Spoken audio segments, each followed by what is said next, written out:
by getting to know the Roma's issues in US, in Argentina, in Brazil, in Colombia, etc. Today's lecture is very special because we all know about the discrimination faced by Romas in various aspects of life, like education, health, housing, employment, and the efforts which have been made by various organizations like European Commission on ensuring their equal participation. But today's lecture will talk about Roma Shield, which is very interesting because this is going to tell us, as I see from the topic, disinformation and contemporary threats against the Roma community in Eastern Europe. Because we all know that the path of Roma travel from India, the migration, was generally through the Eastern Europe, because those were the countries which received in Europe Romas before the Western Europe or across the Atlantic.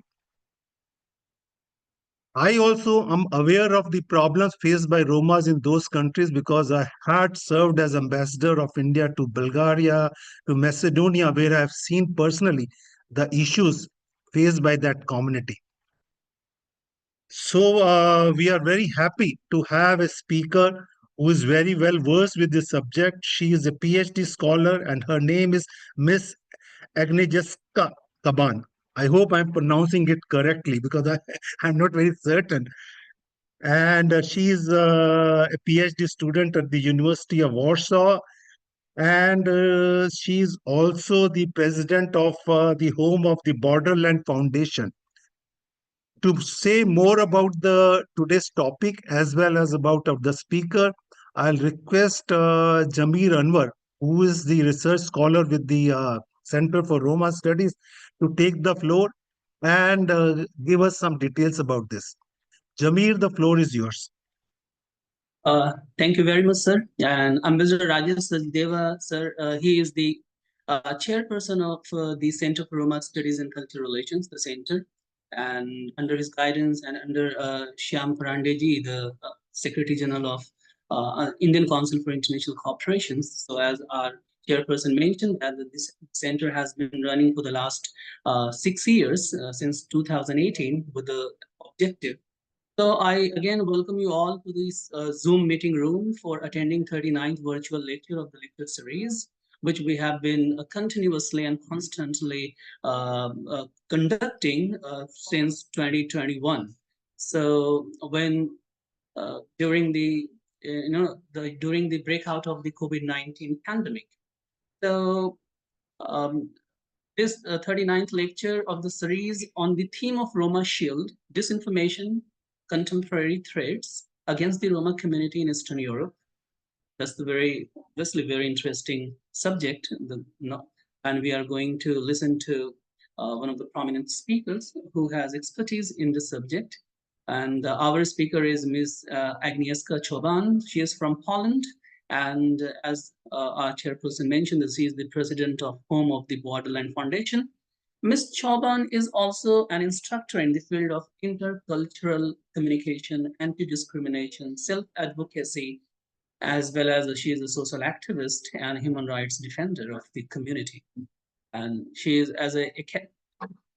on her academic front, she is a writer, author, editor of numerous books and articles on varied subjects, including history, cultural, social, and contemporary issues of the Roma and Sinti in Europe.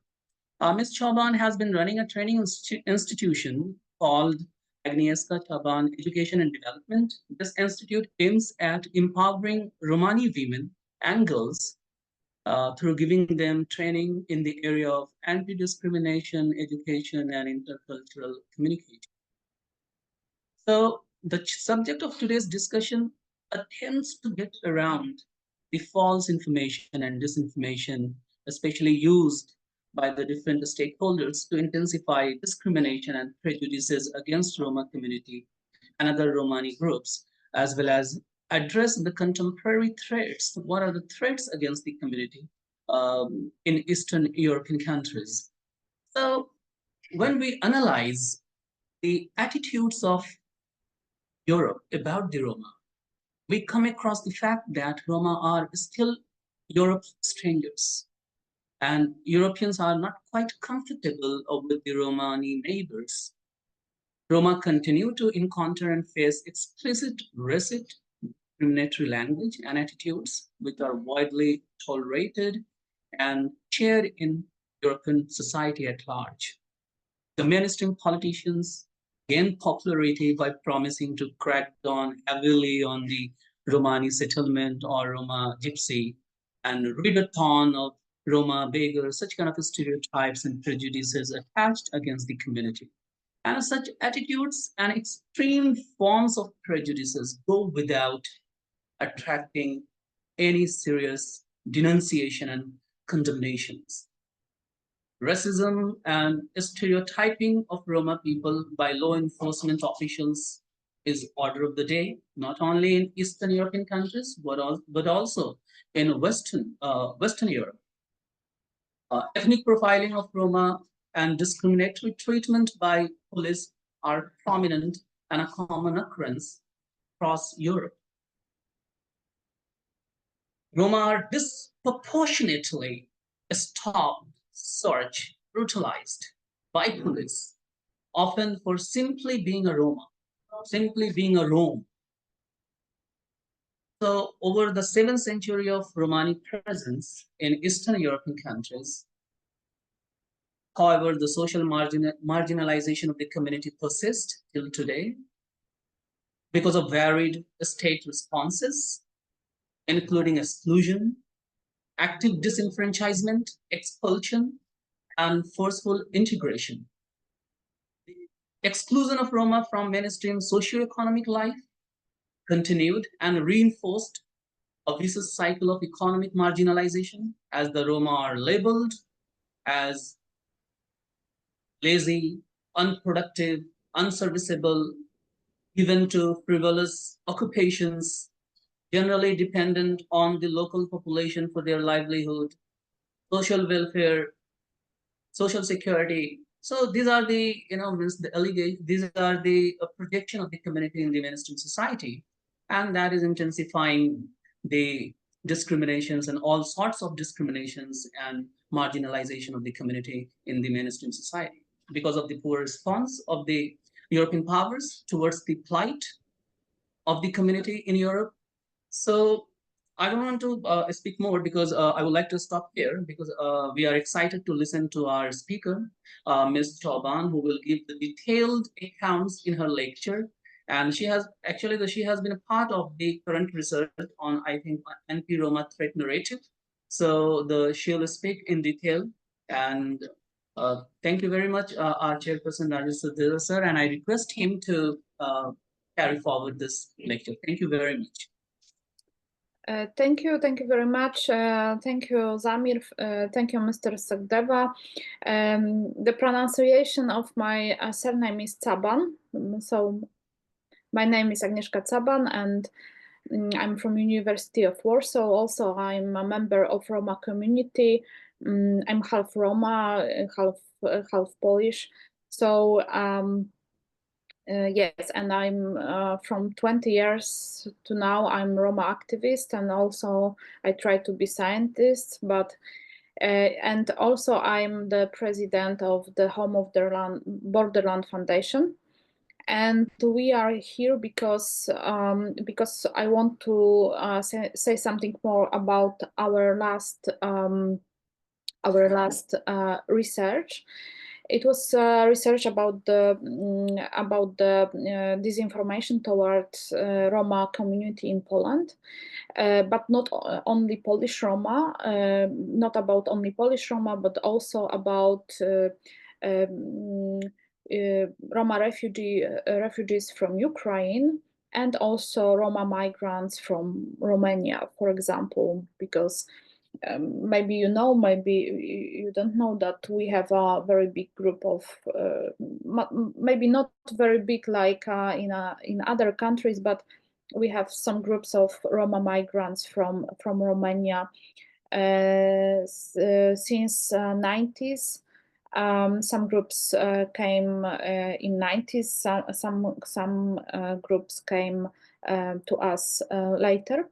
But the very current topic is Roma refugees from Ukraine after the full-scale escalation, Russian occupation of Ukraine. So I will focus to present our research, because the second author of this report, it was Roma Shield. The title is Roma Shield.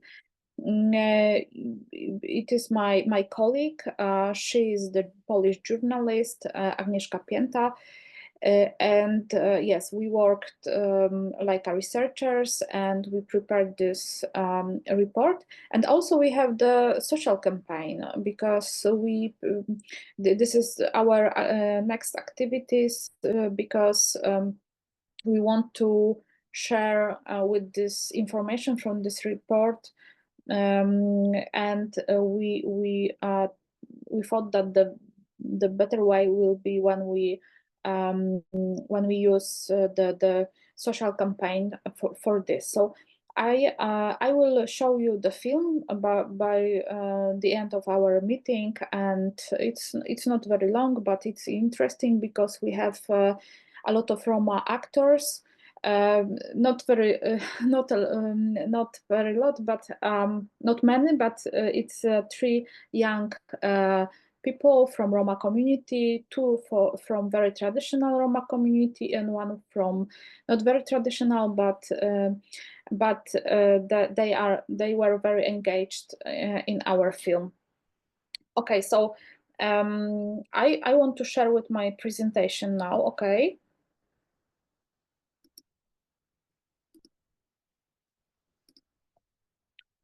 Do you see my presentation?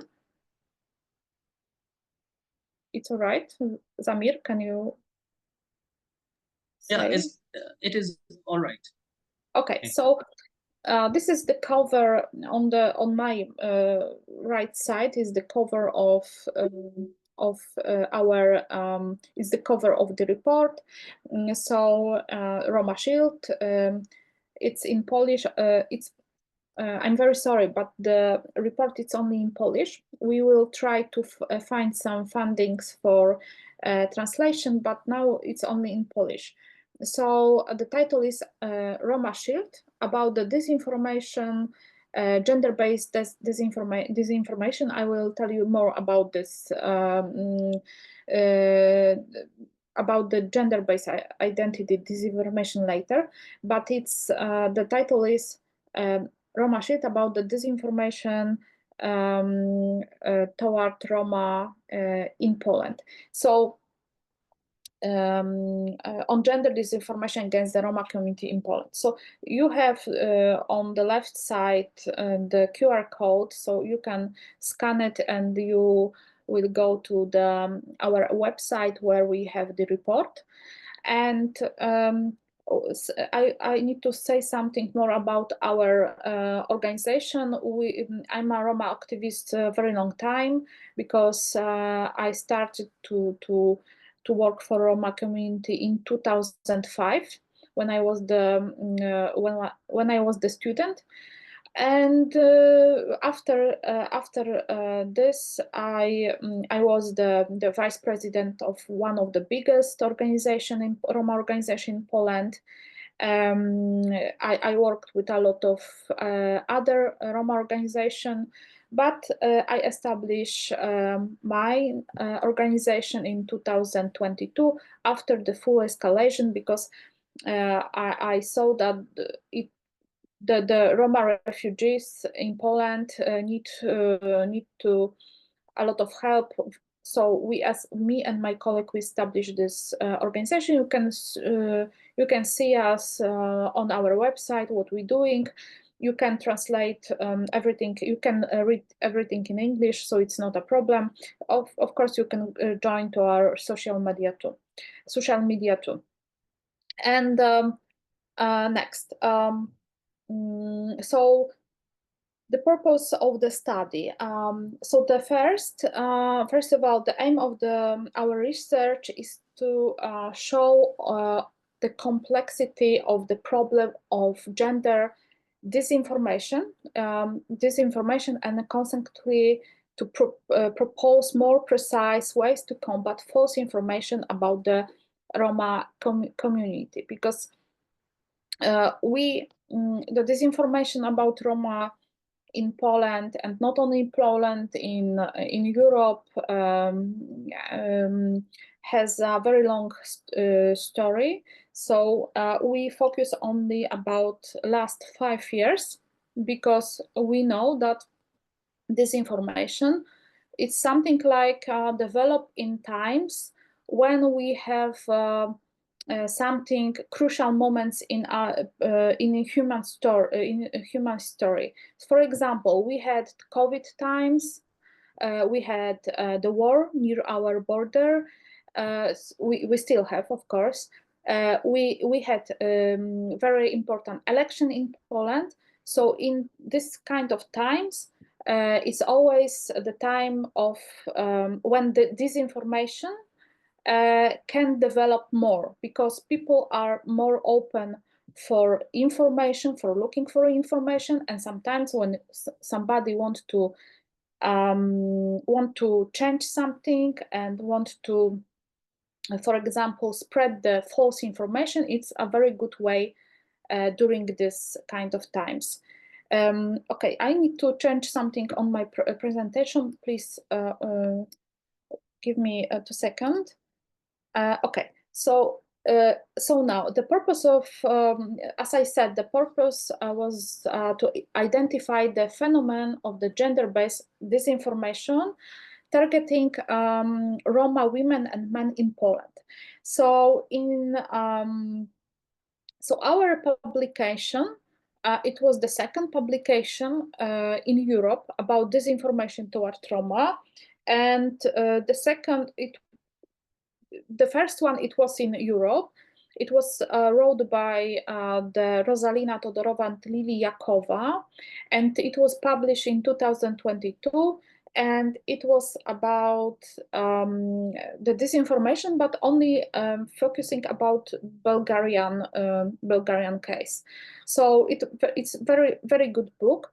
We used some methods from this book, but also the professor from our university, from University of Warsaw, Ms. Agnieszka Caban, helped us to prepare the methodology of our report. So yes, so the first book was in Bulgaria, and the next one is our report from Poland. But in Bulgaria, they focused only about the disinformation, but we focused on gender and identity-based disinformation in area of public debate in Poland. So in our study, as I said, we analyzed the content of selected media publication over the past 5 years, as well as the public perception of the publications expressed in comments under newspaper articles on Facebook. So we have something like that in Poland. I think it's a common during the all Europe, and not only that. A lot of newspapers articles have the same. They have the social media, the newspapers, the journals. They have their social media, and they published the articles on, for example, on Facebook. In our report, we focused only on Facebook, because it's a lot of information. So we wanted to focus only on the one kind of social media, So we chose the Facebook because the Facebook is very popular. Yes, he is most popular. So for example, we're looking for the media articles on Facebook, and we try to check the information from the comments, because we check the comments when we check the comments in Facebook. Yes, who made this comments, for example, and what was about the comments. For example, it was a hate speech or not hate speech. It was very important for us. So what is about the disinformation? Because sometimes we use misinformation, sometimes we use the term disinformation. For us, very important is to use disinformation, because disinformation is false, inaccurate, or misleading information disseminated on the internet and in the other media, design presented and promoted for a harmful purpose or for profit. Is from European Union. This definition is from European Council from 2018. But of course, the disinformation, the term disinformation, has a longer history. Probably appeared before 1925 in Soviet Russia, with the framework work of the secret police. Disinformation is spreading in 20th century. It is not used only by the services of various countries, but also by the governments, criminal groups, or business. So according to the Global Crisis Report from 2024, the most severe consequences of this information will be dependent social divisions and increase in ideologically and ideologically motivated violence, and increase in political repression. So the impact of disinformation will be very important to see, but it will be very dangerous too for us. So I need to say that after the full escalation of war in Ukraine, the disinformation was bigger, even in Poland. And it was toward refugee from Ukraine, and it was made by the Russian trolls. So, what is about the gender and identity-based disinformation? So, gender disinformation is a specific form of disinformation in which false, misleading, or manipulated content is directed at specific gender categories, often with the goal of reinforcing gender inequality or repeating hurtful stereotypes about them. So the gender disinformation using a well-known stereotypes from our society and use them to make false information, to make, for example, fake news. And gender disinformation also hits entire groups. For example, women, when their voice is less heard, excluding women from decision-making rules. For example, the very good example of disinformation toward women, it was Hillary Clinton. False information suggests that she was involved in criminal activity, and she was very weak for a leader as a woman.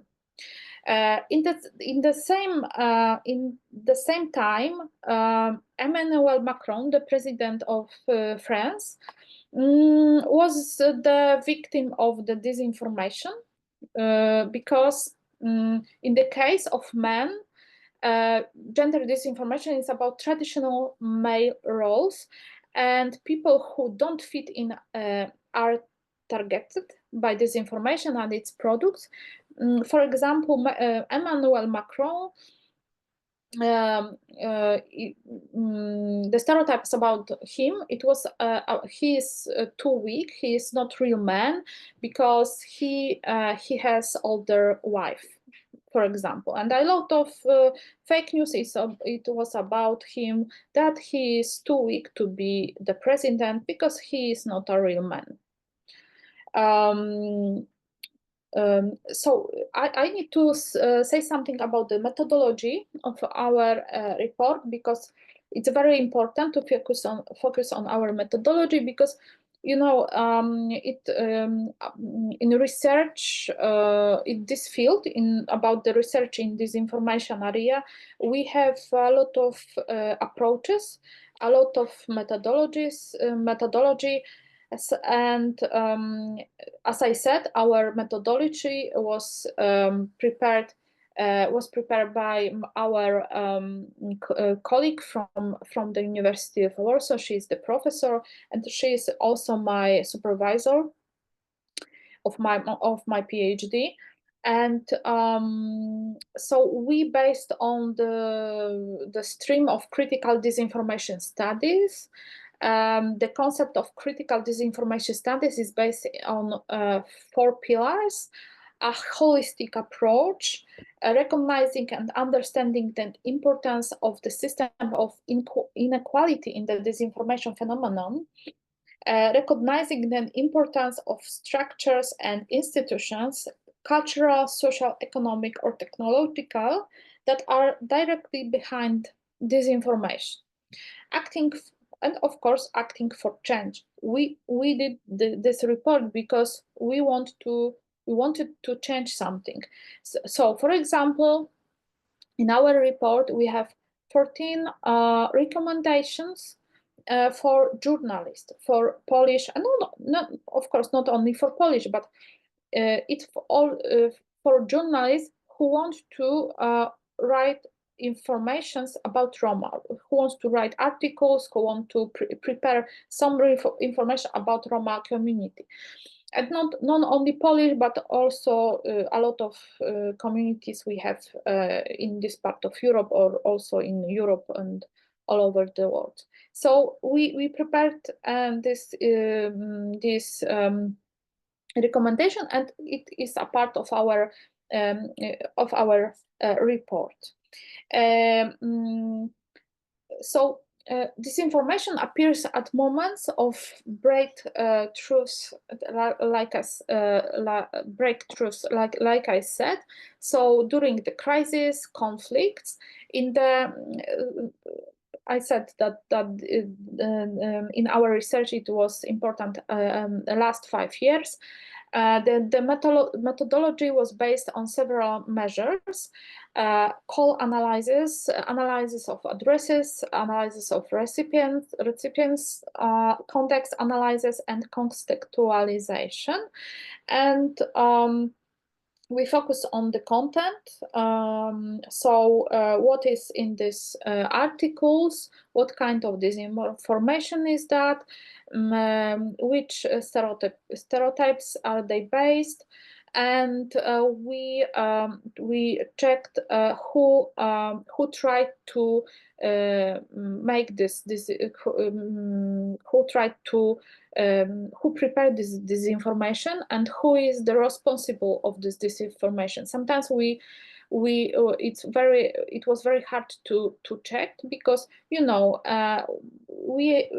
it's sometimes the disinformation is not in purpose, because people spread the information as they know them, and they don't check this. A lot of journalists they doesn't check the information which they spread. So we try to find a connection between the the journalists and for example, the politicians sometimes who could make this disinformation, but sometimes we checked. We checked maybe the same group of journalists make some disinformation, but they also do disinformation about somebody else, not only about Roma. Maybe they made the disinformation about European Union, about the COVID, about the migrations. So it's a very big and complex topic. Next, during our research, we analyzed 150 press contents and also politicians' speech. And what did we pay attention to? We pay attention to visual content contained in press articles. So it's this called multimodal analysis. When we analyze how people presentate, how journalists present the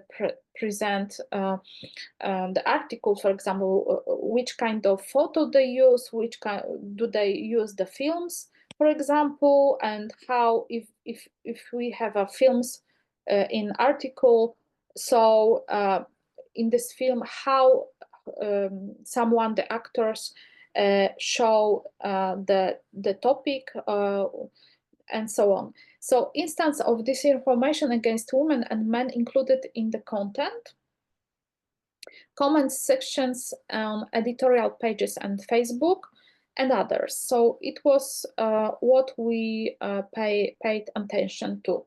So I will show you on my next slide something more about the photos around the article, because we focus only about the photos because we didn't have so many time and so many yes, I think it was because the time to analyze everything, to analyze films, to analyze the author takes from multimodal analysis. But it was 115 press content. It was very big. It was very many information, and we chose only 5. We chose only 5 of them because it was a very big. It was a lot of information, and we want to show 5 important disinformations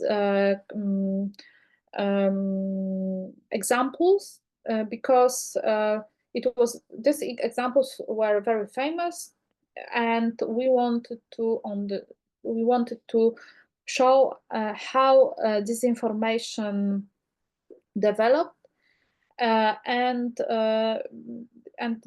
we chose, for example, maybe you heard about this, maybe no, about this information when gypsies, not Roma, gypsies, because the journalists often use gypsies as a name of Roma people. It was about the stealing tank from the Russians near Kherson in East Ukraine. And it was very famous, and even our president spread this disinformation. It was in March 2022, and it was very famous example because all over the Europe, people heard about that Roma people steal a tank from Russian army, and and when I heard about this in March, 3 years ago, I posted on my Facebook and I said it's not very, and I wrote it's not very good information because it's still present Roma people as a stealers, no as a, for example, heroes, not as a heroes, but still we are still the stealers for European people. So but during our research, we checked that it was a fake news. It wasn't true that the Roma fight or Roma steal the tank. It was a fake information, and it wasn't made by the Russian propaganda. It is very interesting that it was made by Ukrainian television agency, news agency Union. It was made by them because they, during the war, they wanted to make people happy because it was very funny story, you know. It of course it wasn't funny for Roma, but I met Roma from Moldavia or from Slovakia, even from Poland, that they said it's a very good story. People, after this story, people liked us more, you know, like us more. So maybe yes, because in some cases when I had workshops for people who work like social workers in social care, they said that people was after this story, people was more open for Roma because they did something during the war, you know. It's not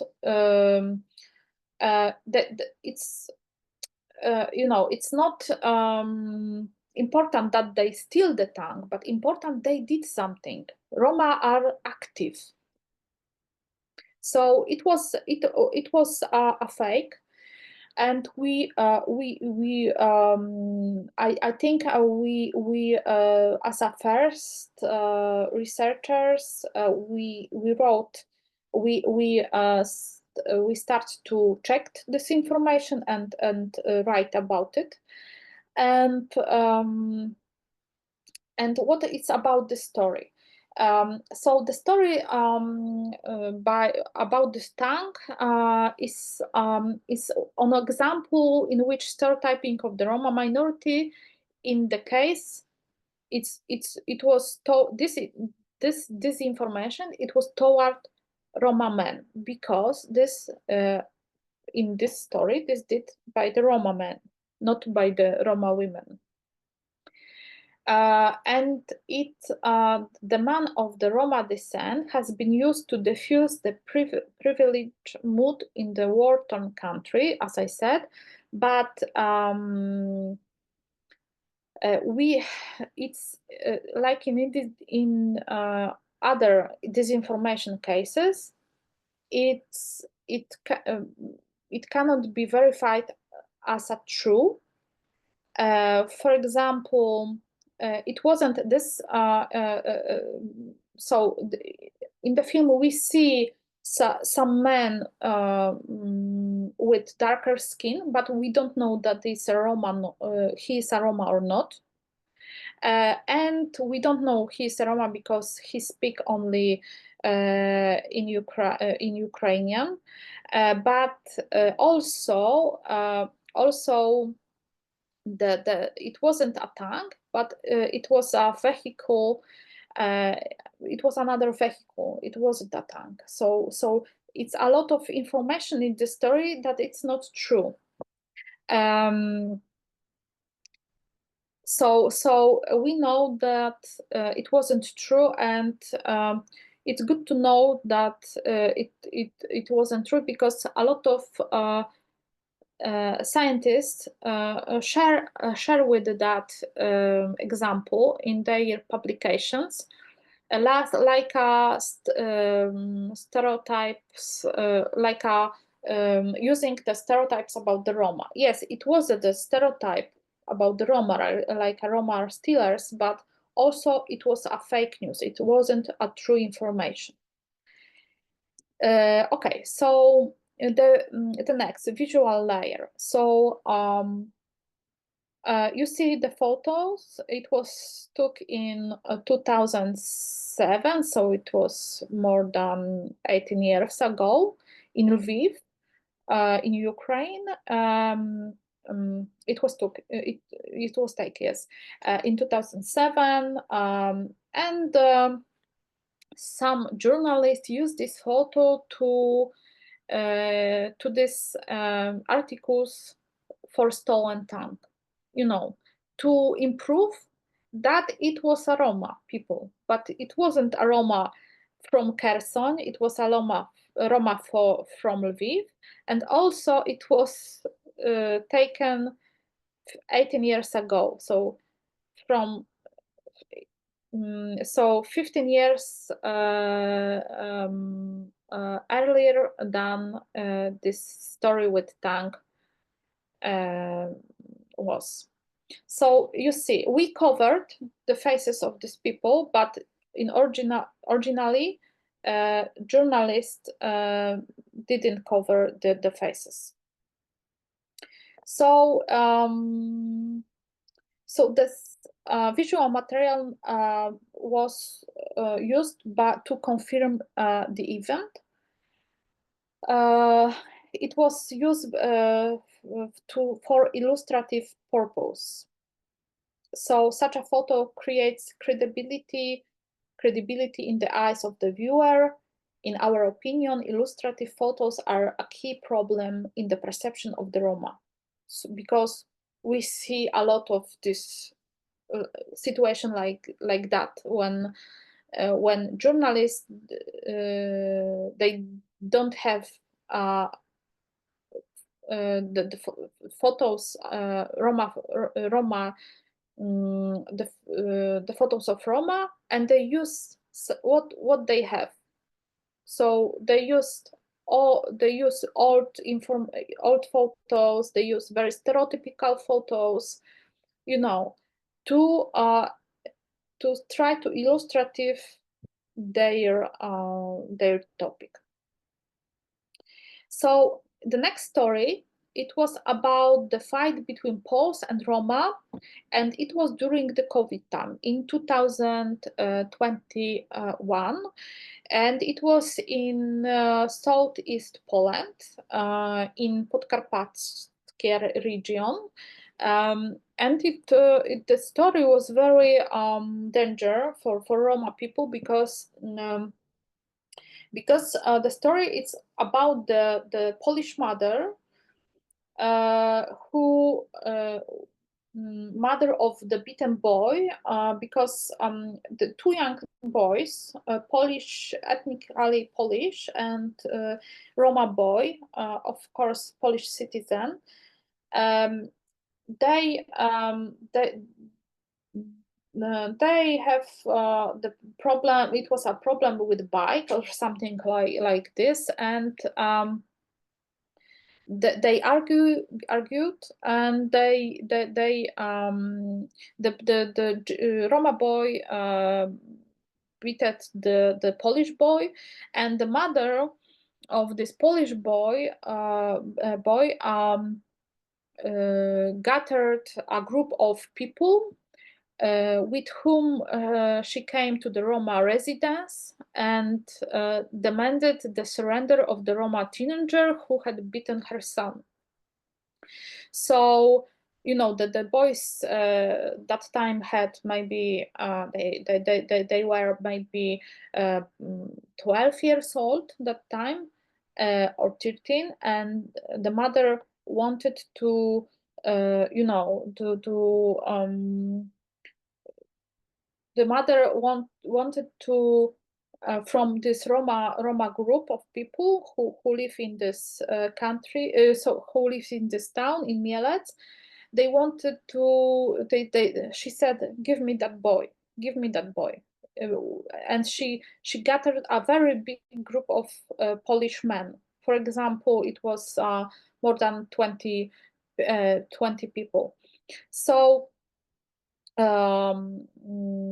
So in this article, which we checked, it's from the portal, news portal, Hey Mielec. It is the title of this portal, and the text describes a conflict in this town in Mielec, where a fight took place between a Roma and non-Roma boy. And Roma allegedly attacked non-Roma residents of Mielec. It's the perspective of the author that the reason of the fight, it was because of the Roma. It wasn't true. It was a second fake news. A Roma car driver, male, it was during this conflict. The Roma man, he wasn't engaged in this story, but he wanted to go to his flat in this area, and a Roma car driver non-intentionally hit a non-Roma on the road. It wasn't a hitting. It was like he drove his car very fast because he was afraid of the group, very big group of people. He didn't know them, and he had in his car, he has a little child, so he was afraid of this child, and he drove his car very fast. And this author of this article used this to show that Roma man was very aggressive. And of course, an extensive photo gallery and video footage have been posted, confirming that the Roma were the aggressors. But it wasn't true. And the author is silent about the aggression from non-Roma attackers and about the mother. So you will see the photos on my next slide, and you will see that it show only police cars and Roma people. The narrative in the article is conducted in such a way as to show the Roma man as aggressive and unpredictable. So the Roma driver testified that he tried to flee the scene of the conflict, but he was treated like an aggressor too. So in the end of this story, it's not about the story in the article, but the real story in life. So the Polish people were aggressors, and the verdict in the case was not published on the court's website. And we had the problem when my colleague called to the police and called to the court. She didn't have the answers from about the verdict. It was very strange. So it reminds us in our Polish story, Roma Polish story, the pogroms. Maybe you heard about the pogroms in Poland in 80s and 90s, because the victims were Roma in such towns, cities like Konin, Oświęcim, in Auschwitz in 1981, or Mława in 1991, when Polish people destroyed Roma houses. And a lot of Roma needed to a lot of Roma migrated because of that, migrated to other countries like Sweden, like Germany, and so on. So this is the gallery of this article. It's not very good quality because, you know, it was from the internet, from the website of this newspaper. And you see a lot of police in these photos because it's effect. The journalists wanted to show that it was a very big deal. It was a very huge case, and I see, maybe you don't see, but I see on the second line a lot of Roma people, because I see a lot of Roma women in dress. It's a traditional Roma look, and it's shown to it was because to show that Roma people are aggressors, and we need so many police to deal with them. And this gallery in this article was very suggesting. And what is the practice in Polish? Not, of course, not only in Polish, but we checked only Polish media. What is the standard practice? Who writes about the Roma community? It's very important, because about the Roma community, mostly write Polish people, non-Roma people. And the analyzed texts show that the authors are not familiar with Roma people. They operate in the space of stereotypes, do not distinguish between Roma groups, do not know the customs of each groups, but this does not prevent them from creating content about this community. So this often manifests itself by contrasting the Roma and non-Roma side in text.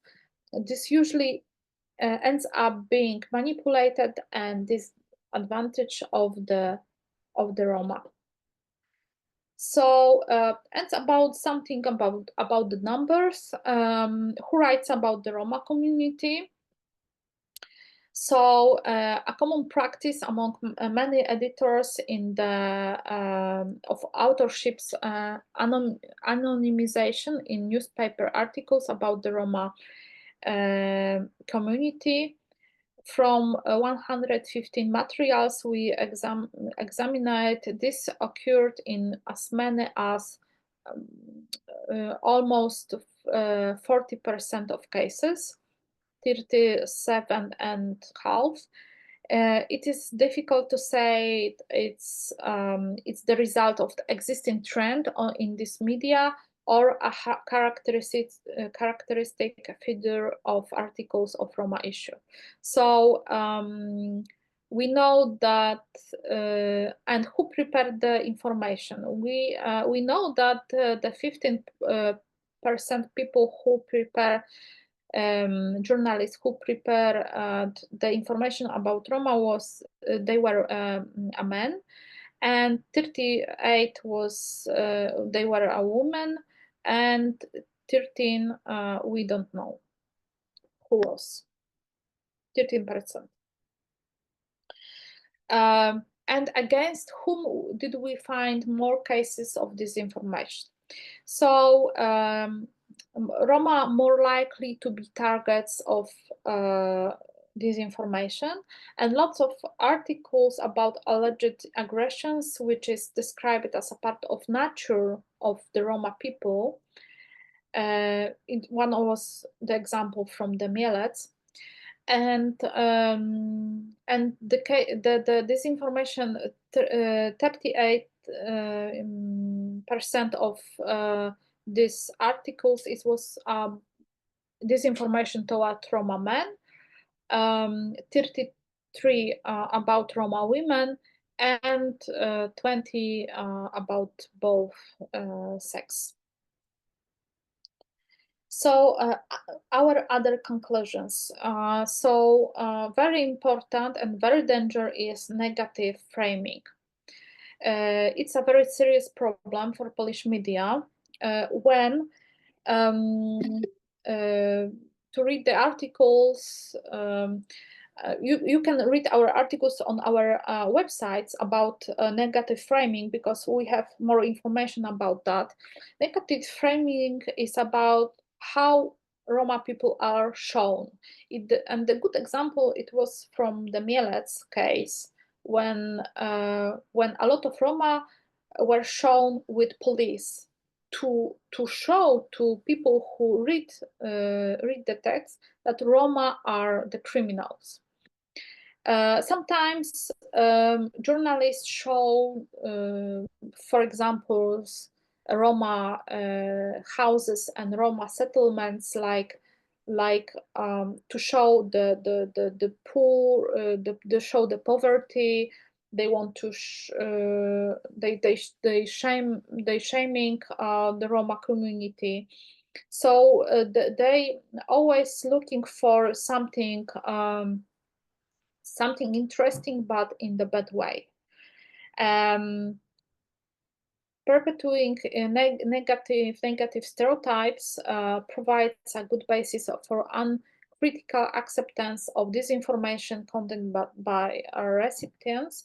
So we have a lot of stereotypes about Roma men. They are aggressive, they are aggressors, they are stealers, for example, and about Roma women. So they are stealers too, but they are, they always looking for free money, for free help, and they are not good mothers. So no source. So the problem of Polish journalists is not only Polish, of course, but it was from Polish case. No source verification and knowledge of the facts on the Roma side. So especially in conflict situation, we haven't Roma we haven't Roma view, for example, and information we have only information from Polish side, non-Roma side. The journalists don't very often don't want to speak with Roma people when they prepare the article. Avoiding responsibility for hate speech in comment sections, for example, because many times when we saw the articles in the website of journal, we see that the comments are closed on the website of the journal. But when we go to the Facebook, they share the same article like on their website on the Facebook, and then we have a lot of comments with the hate speech toward Roma. And next, what they say? It's not our fault. It's a Meta. It's Zuckerberg. It's not our fault. So this is avoiding responsibility. A sense of impunity. The authors of hate comments often comment under their own name, so they don't worry that they will be recognized like haters. They show their faces, they show their full names, and it's not a problem for them to be recognized like haters. Okay, thank you. This is what I prepared for you. Maybe you have some questions. Maybe Zamir want to share with something. Thank you. And you can find this our report on our website. But I promised that I will show you the film. Okay, but I will try to maybe I will send you the link. Okay, it will be better. What do you think, Zamir?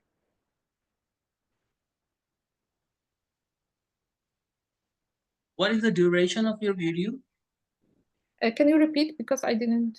What is the duration of the video? It's on YouTube. Oh, it's on YouTube. Okay. And the duration? I don't know what is duration. What is mean duration? Duration, the time length of this video. Time. How long? It's not 1 minute, maybe 1 minute. Yeah, then you can play if you like. Okay. Give me 1 second, okay?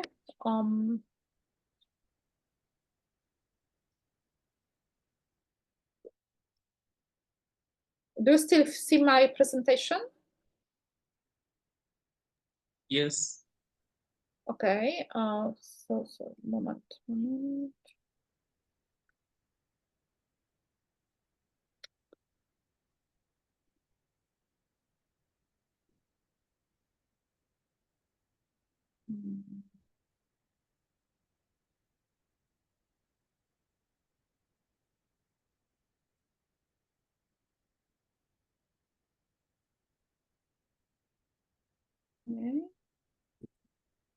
Okay.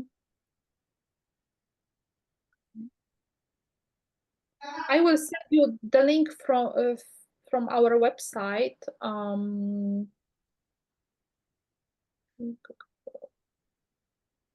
Then okay, no problem. Okay, it will be better quality, I guess. It's in English. The words is in the translation is in English, so it's all right for you. Okay, so please enjoy. Thank you very much, Ms. Caban, for a wonderful presentation. Thank you. This gives us a good idea how the things do happen vis-a-vis the Roma, and how they want to strengthen the stereotype in the minds of the people who are going to read the stories. Now, before I say anything more, I'll open the floor for questions, comments. Let me see if anybody wishes to say anything about the presentation or about the topic. They are most welcome to. Yes, Mr. Gretton, the floor is yours. We don't hear you. Gretton, you will have to unmute yourself.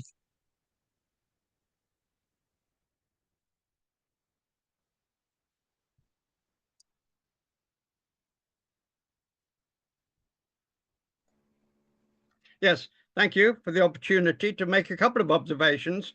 Obviously, press is very important here, and we're fighting this in all countries. And I would like to know, after I've said my observations, to hear from Agnieszka what steps are possible to take in Poland against such misinformation. You've researched it, you've presented it, it's there, but what can we do about it? But my observations concern the World Roma Congress as a counter to present threats against Roma, including those which you have spoken of. The Congress has a lobby at the United Nations, that's one arm of us, and is recognized as the founding moment in the post-war genocide recovery of Roma in Europe. So the 1971 Congress has been vouched a place in history already due to the universal adoption of the Romani flag, which carries on it the red wheel of the Ashok chakra that boldly proclaims, as we all here recognize, the ties of Roma to motherland India. Now, the recent revival of the Congress through the 50th year Jubilee and the online Jubilee Congress, followed in 2023 by the showcasing Berlin Congress, has come, I believe, at a time, which again has come out in this lecture, of great danger and threats to Roma all around the world, and is therefore critically needed again. I say very, very briefly that the Roma people, along with the entire humankind and the planet we live on, are faced with existential threats. And already the present climate turmoil, which has so savagely struck the subcontinent of India, and through our own foolishness and insanity, I'm afraid to say, what is happening now is the projection of war and fresh genocide, already alive and burning in Palestine, Ukraine, Sudan, and other less published locations. Now, while I'm a great believer in the survival instincts of our people, we must now together search for ways to restore the world and play our part in restoring the world order to find the path away from greed and domination towards a shared commonwealth and well-being, something which is intrinsic to Romani Pen, the love of our neighbors and good faith in mankind as an ongoing entity. This way, I am personally putting my remaining energies into plans for holding the next World Romani Congress. And I received this morning an assurance from Nadi Casanova and her collective, which is the Brazilian Roma Federation and a collective of 34 organizations, to assemble a Congress in Brazil. It would be the first held in South America. It would be the first outside Europe and would be capable of building a very valuable bridge between the 12 million Roma in Europe and the several millions in the Americas. And we have the asset of the friendship between India and Brazil, which can be expected to play a sizable part in the mounting of this Congress and its long-term impact on the destiny of Roma nation. I have just a little way to go here, if you allow me. Now, it is intended at this Congress, which will involve all of us, including you in Poland, it is intended to deploy for the first time at this Congress a global electoral system, which has been prepared over the past several years by the Democratic Transition Team, independent of any foundation or EU or such entities. And this system will enable Roma in all parts of diaspora to take part in the Congress, both as voters and online participants. And we believe that the introduction of such a democratic system will empower communities to bring into being the political representation of their choice, giving that representation a recognizable mandate and a new kind of legitimacy. So after the flag, 8th April Roma Nation Day, and national anthem Jelem Jelem, the democratic transition can be a fourth instrument, a fourth factor, a tool in the hands of the people as we struggle to restore hope and simple, as I said, good neighborliness, the essential of the Romani culture and our Romani pen, or pre-Roma. Thank you. Opera Roma. Thank you very much. Thank you, Mr. Paxton. I'm very admire you and your work. And thank you for your floor and your questions. If I can answer for your first question on the beginning of your speech, I want to say that we try to, in Poland, we try to have some workshops for journalists, because I think it's very it's very important.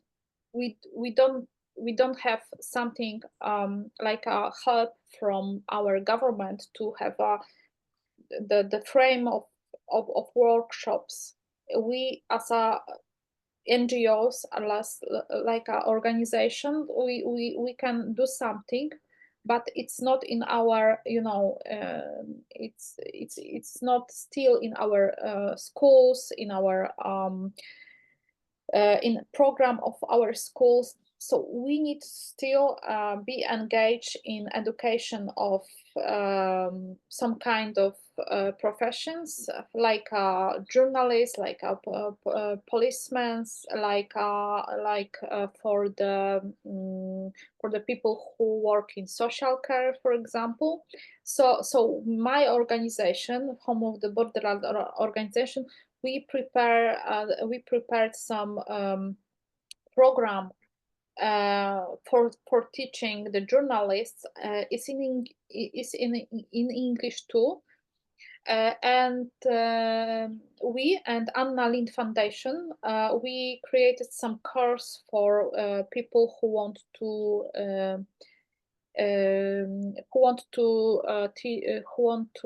be educated in topics of anti-Gypsyism, Romophobia, and disinformation toward Roma people.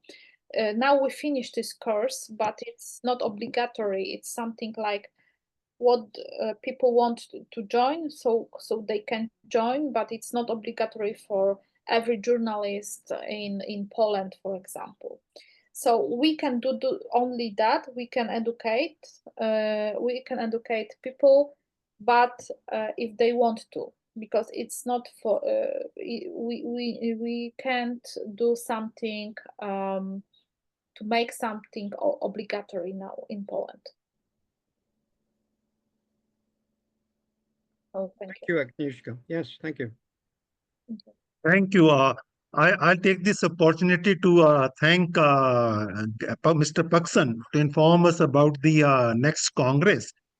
It will be a good idea if you can post some link or something more which provides more details of this conference, because that will be of interest to us as well as to many who are participating today, and many with whom we can share this information in our next newsletter. We commend your efforts, and you are the man who did the first one. And we are sure that under your leadership and your guidance, this will be a big initiative which will help in unifying the forces of the Roma community. The floor is once again open for any other comments or views. I would like to add one more point to the Gretchen announcement, and I would like to inform that the Center for Roma Studies and Cultural Relations is supporting this Congress in Brazil, and we are trying to connect the organizer with the center, the Indian Culture Center in Sao Paulo. And the most probably very soon, the organizer and the organizing team would call upon or call on the means the secretary of the culture center. So we are very much part of this Congress, and we also have the formal memorandum of understanding with the World Romani Congress, which was held in Berlin in 2023. So the center is involved, and we are trying to act as a bridge between the Cultural Center of India in Brazil and the Romani organizer or organizing institution. Well, Thank you, mentioning the Zam. Congress, of course, this is not an official announcement of its coming about, but I am working behind the scenes, as I say, with the democratic transition. And anybody who wants to join the team or just have more information about the democratic, the effort to bring democracy into our movement, that is, would be very welcome to contact me. And I will, of course, keep people informed about progress towards the Congress. Thank you, Mr. Paksan. Now I'd like to hand over the floor to Miss Andrea. Miss Andrea, the floor is yours.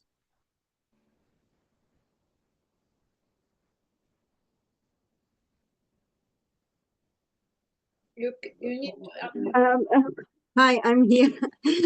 Hello, everyone. I'm Andrea from Hungary, and Agnieszka, I would like to ask you what is connecting to your study. It's like, sorry, my English is not so perfect, and I didn't use it so long time. So my question is that, did you studies about that how you can like identified the acceptation of the Roma about the negative stereotypes, because I had some studies about identity and what is the connection of the identity and the success. And inside of this study was also about what they think about the society stereotypes. I mean, how it's working. It's working as a mirror in a psychology, or how it's connecting. And the real question is that what do you think about the Roma community is just accepting the situation of the how they living, and they accept the stereotypes and they living as well before as before, or they are started to thinking in Poland, they started to thinking that they don't want to thinking anymore like this. I don't know that it was understandable my question. I think I understood, because you asked about do Roma accept the situation where when they are discriminated. Yes, it was about this. Do they accept the stereotypes about them? I'm sorry, just my dog. Nice. And what can do the Roma community? They do something together to change this? Yeah. Get it? Yeah, I understand. What do you want to ask? Because the community, Roma community in Poland, it's not very big. So, for example, from our last registration, we have 13,000 people with Roma origins, but Mhm. we know that we are a bigger group in Poland. So the European registration, it's they give the information that in Poland we have 25,000 to 30,000 people, Polish Roma people. So it's not very big group, such in Slovakia or in Ukraine or in Hungary, in Europe. But we have a lot of Roma organizations now in Poland. For that, for now we have 80 organizations. They are NGOs, of course, but we have no representation in media. We have no Roma media in Poland. We have only three titles of newspaper, of journals, and it's not a lot, and it's not very popular. So it's only for a Roma community and someone from majority who wants to read these journals. But I see that we have a lot of activists. For example, Roma women activists, and it was during the full Russian invasion. We saw that we have a lot of organization, and they helped Roma refugees from Ukraine, and it was a very big solidarity during this very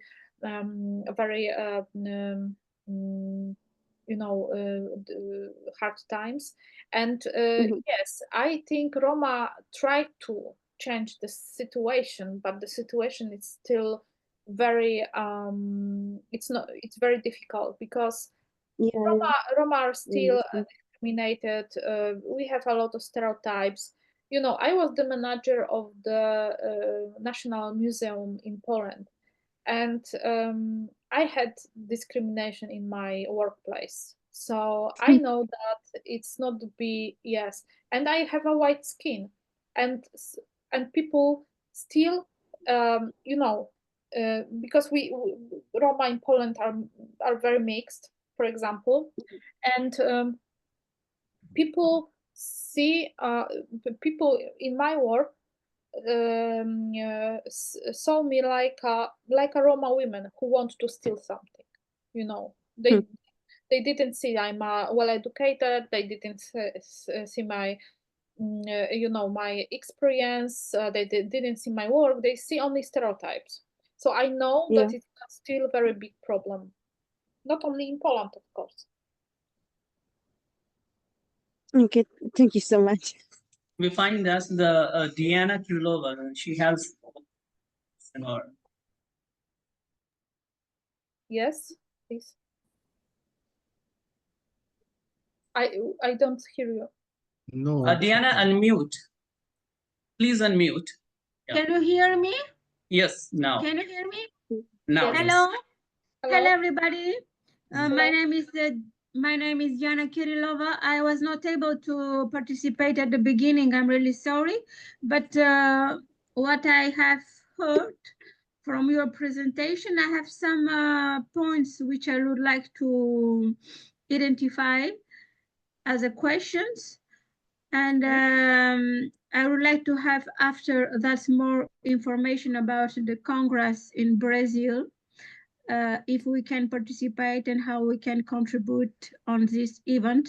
The first question of the speaker is, in your work as a researcher to identify the discriminatory cases and the racist attitude in Poland, do you make only investigation to identify this case, or you are doing more deep work as to present some case, to help him to define them, to try to find some solution in this case when you have a discriminatory case or racist attitude, or only you make an identification of the situation and show a panorama of what is the situation toward discrimination in Poland? Okay, so this is your question, yes? Yes, this is one of my questions. Yes. Okay, so as I said, we did the recommendations, and it's recommendations for journalists, and yes, the first part, it was to gather this information. We collected these informations in Polish media, and during when we finished the research, next we had contact with the journalists, and we tried to tell them that this information is a fake news, and they need to you know, delete this information from their website. To make the promotion of the discrimination in Poland. Yes, because the journalists, yes. And but you don't help the discriminatory cases directly. You are only making recommendations on this. No, it's not true, you know, because I'm, as I said, I'm a Roma activist. So the first step, it was to have contact with the journalists who spread this information, to teach them that they can't do that anymore. It was the first step. The next step was when we focused on the hate speech. This information is not hate speech. This information is a non-true information. But hate speech is when somebody tells, okay, we want to next Auschwitz, for example, for Roma people. Or hate speech is when somebody tells they are dirty, or they are stealers, or don't hire them, something like that. And when we see that, we took the print screen of this you know, internet hate speech, and we informed the police that, for example, this man or this person had the hate speech in their comments above the article. So we did that. It was our next step. But you know, today I spoke only about our report, but we as a foundation, we do that things because the hate speech, it's in our Polish law, it's a crime. So we can announce the police, we can give information to police that somebody from the somebody made some hate speech in the internet, and we can share with the print screen. And the next, the police need to focus on this case. Yes, Mr. Lumikare, I see your hand, so the floor is yours.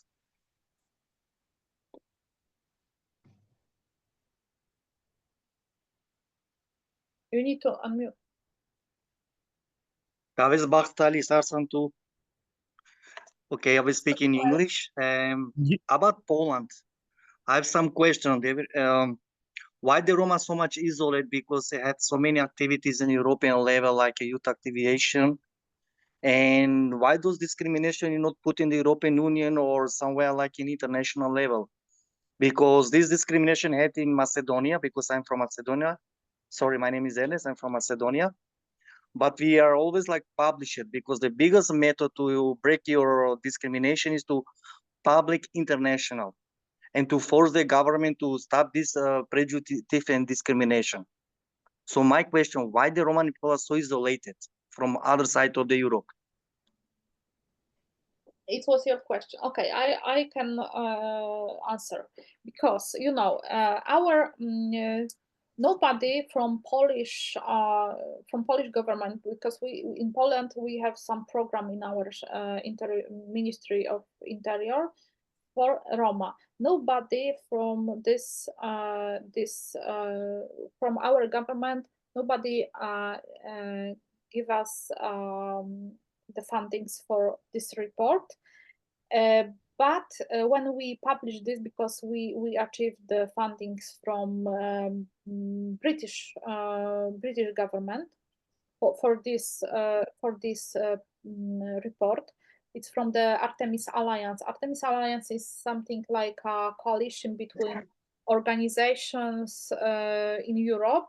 It's a lot of organizations in Great Britain, in Poland, in for example now in Georgia and Armenia too.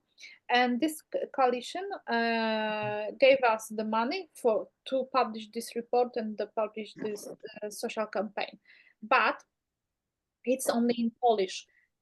I can go to the some meetings in European Union. For example, I can go to Strasbourg to European Council and present this. But you know, we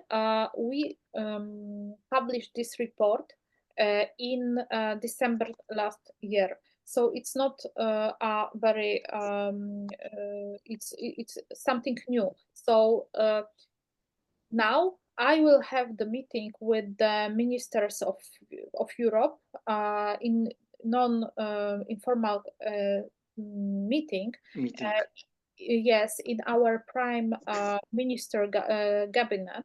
So so I will show something. I will tell something about our report. But you know, in Europe, a lot of Roma activists know me and know my work and know our organization.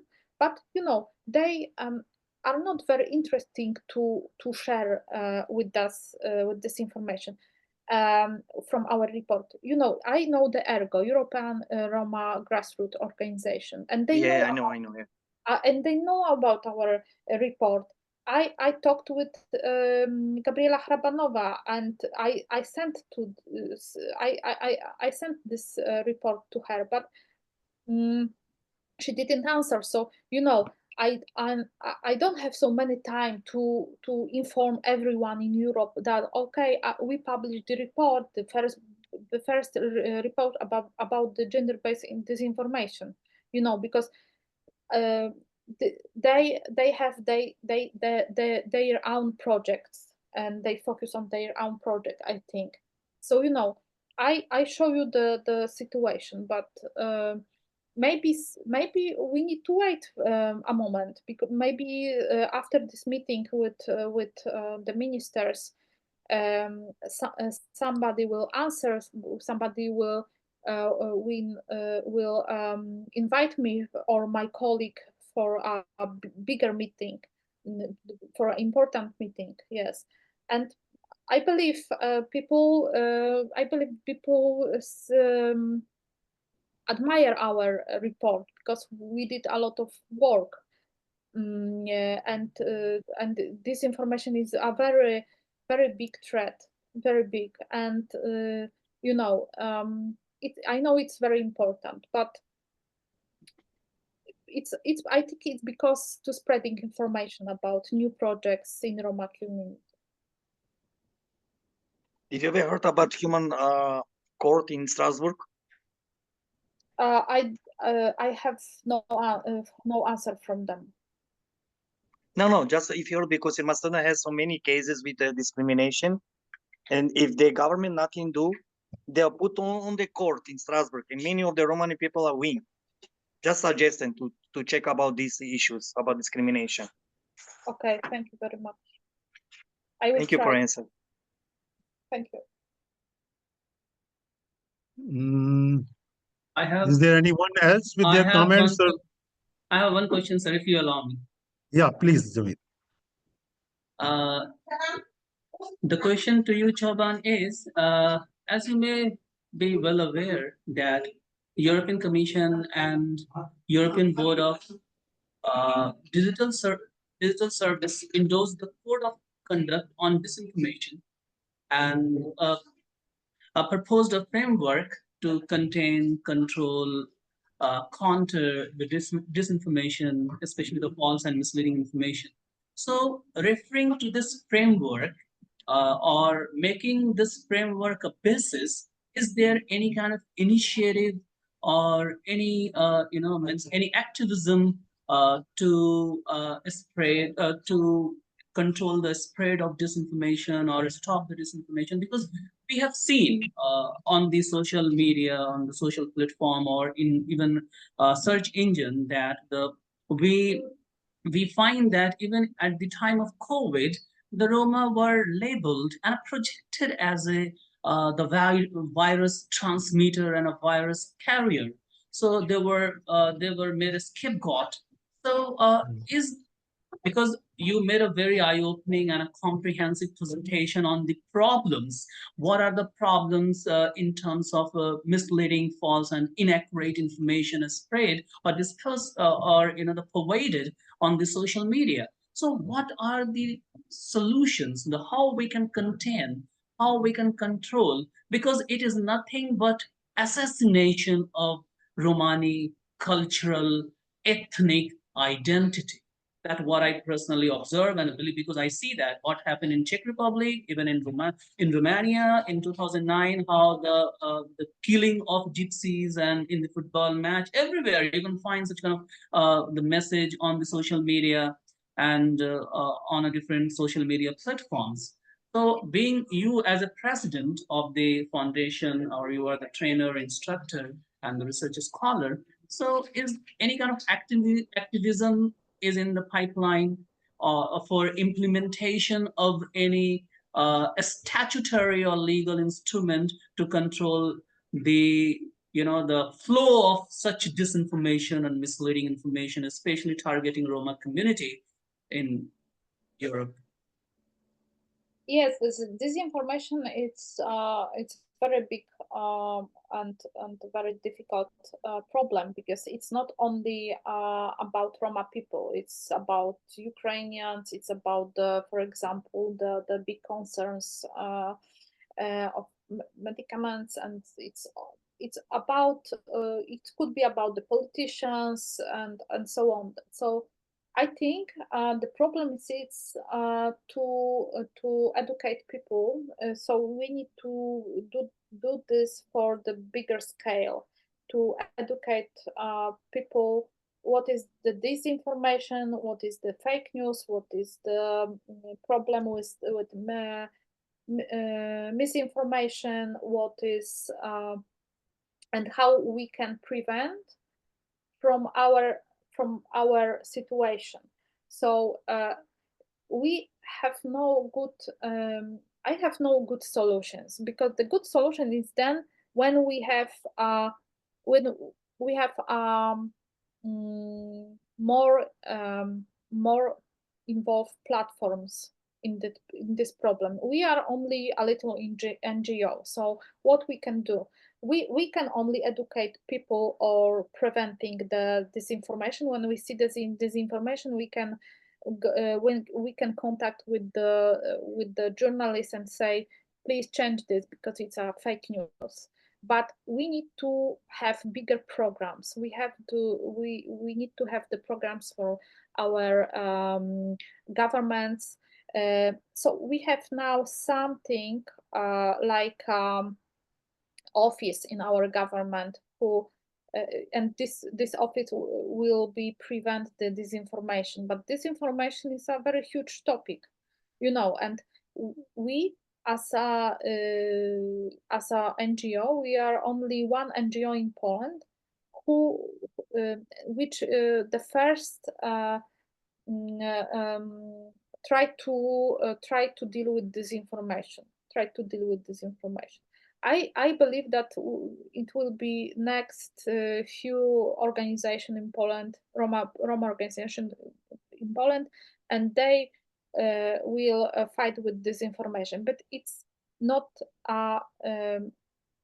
But I think that it's the disinformation is a bigger problem.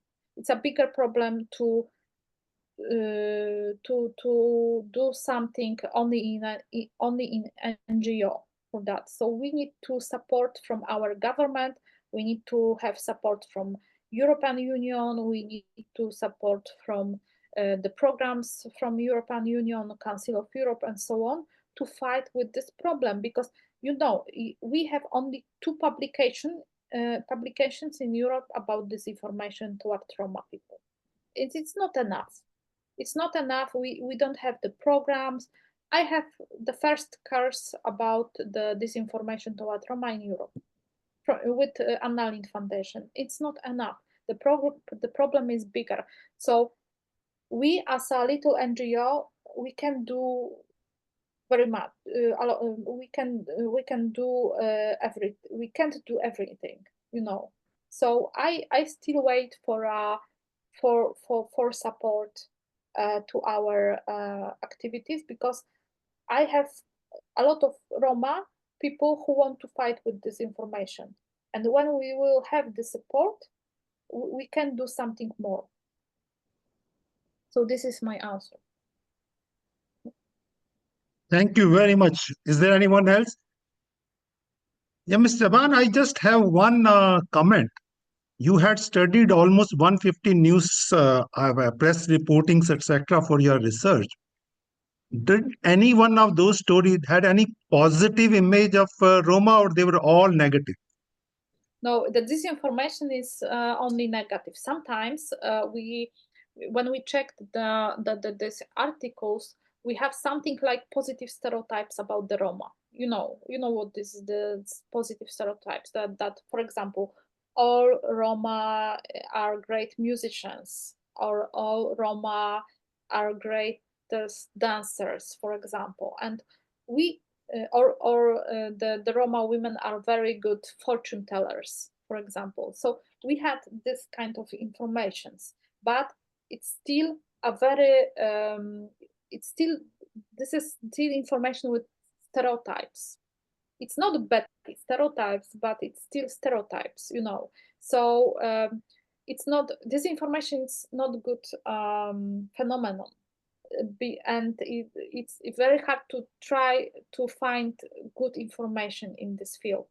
But sometimes we have something, like I said, positive stereotypes when and it's not very bad. But for example, in realistic life, when somebody invite me for workshops or lectures, and when I talk about Roma story, history, about Roma culture, about Roma politicians' situation, on the end of my lecture, they say, for example, please, can you sing something in Roma?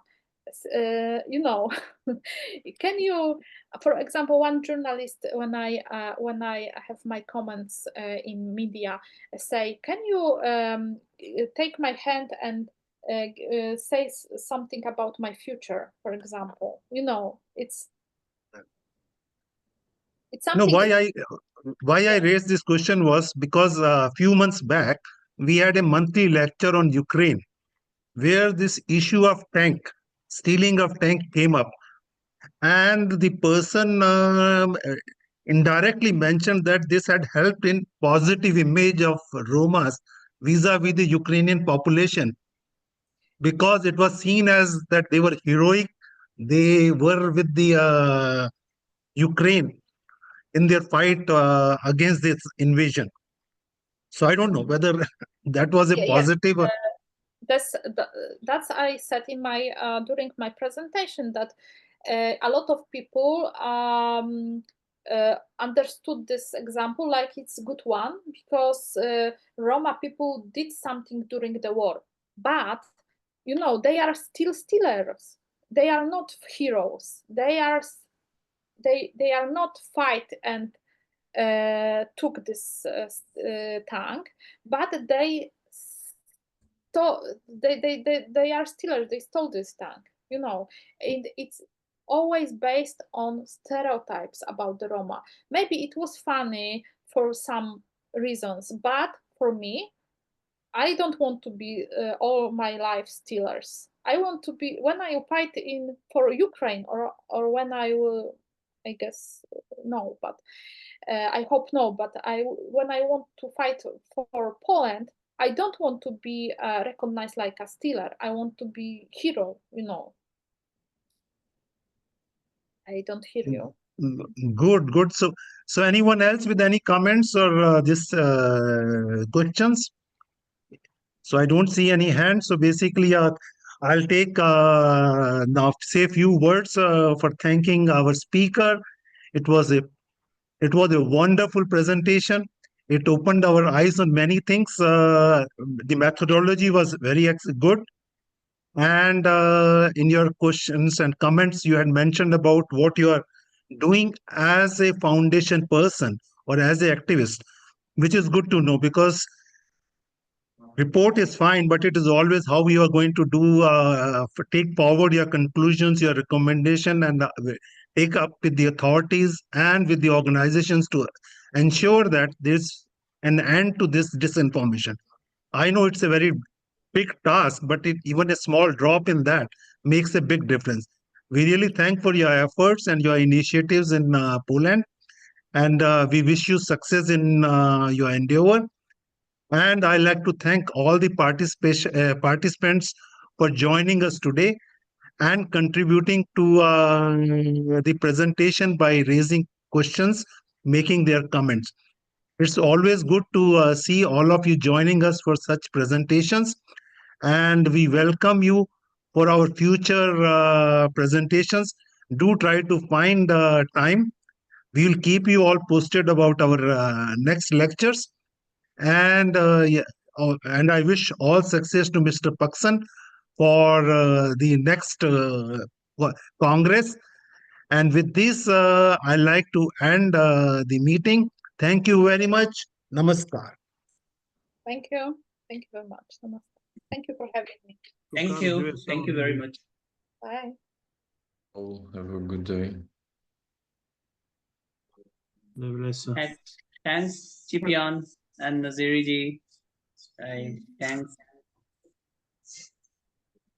Hello, Diana. Thanks. Bye. Bye-bye. Zamir şukar Lacho Divas. Divalesa.